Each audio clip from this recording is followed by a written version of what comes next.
জানেন কি কেদারনাথ ও রামেশ্বর এই দুই জ্যোতির্লিঙ্গের মাঝে এক সরলরেখার অবস্থিত রয়েছে আরও 5টি শিব মন্দির। আর এই 5টি শিব মন্দির সৃষ্টির মূল 5 উপাদানের প্রতিনিধিত্ব করে।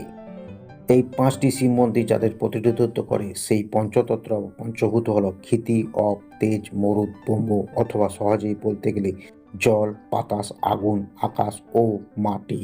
কিভাবে একই সরলরেখায় অবস্থিত এই 7টি শিব মন্দির?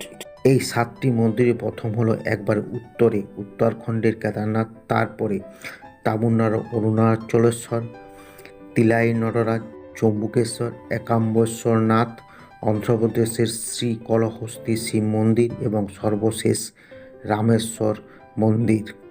এর মধ্যে শ্রীকলহস্তি শিব মন্দির জলের প্রতিনিধিত্ব করে, একানন্দেশ্বর মন্দির আগুনের প্রতিনিধিত্ব করে, অনুচলনেশ্বর বাতাসের প্রতিনিধিত্ব করে, জম্বুকায় মাটির প্রতিনিধিত্ব করে এবং তিলালয় নটরাজ মন্দির আকাশের প্রতিনিধিত্ব করে। এই প্রতিটি মন্দিরের দ্রাঘিমাংশ রেখা 79 ডিগ্রিতে অবস্থিত। এই রেখাকে শিব শক্তি অক্ষরেখা বলা হয়ে থাকে। মনে রাখতে হবে এই মন্দিরগুলো প্রায় 4000 বছর আগে নির্মিত, যখন অক্ষাংশ ও দ্রাঘিমাংশের মাপার জন্য কোনো স্যাটেলাইট প্রযুক্ত অস্তিত্ব ছিল না। শুধুমাত্র গণিতের গণনার জোরে নির্ভুলভাবে দেশের দুই প্রান্ত থেকে এক সরলরেখা জুড়ে নির্ণয় করা হয় 7টি শিব মন্দির। জেনে নিন এই মন্দিরগুলো সম্পর্কে। কেদারনাথ ধাম দ্রাঘিমাংশ রেখার 79.0669 ডিগ্রিতে অবস্থিত। কেদারনাথ উত্তরাখণ্ডের রুদ্রপ্রয়াগ জেলায় অবস্থিত। কেদারনাথকে অর্ধ জ্যোতির্লিঙ্গ বলা হয়।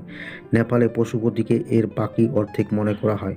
মহাভারতের যুগে পাণ্ডবরা এই মন্দির নির্মাণ করেন বলে মনে করা হয়। পরে আদি শঙ্করাচার্য মন্দিরটি পুনর্নির্মাণ করান।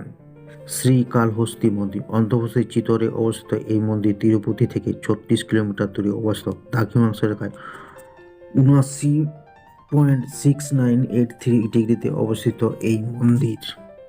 একমনেশ্বর মন্দির 79.4200 ডিগ্রি দ্রাঘিমাংশ রেখায় অবস্থিত। একমনেশ্বরনাথ মন্দির পল্লব রাজা এই মন্দির নির্মাণ করেন।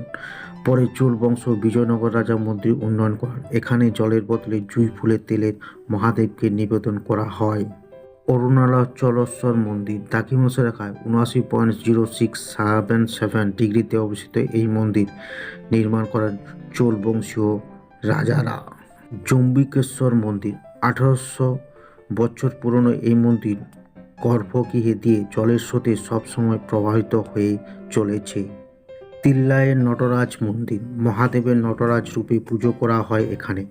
এই মন্দিরে মহাদেবের সবচেয়ে পুরনো 108টি নৃত্যরত রূপে ছবি রয়েছে।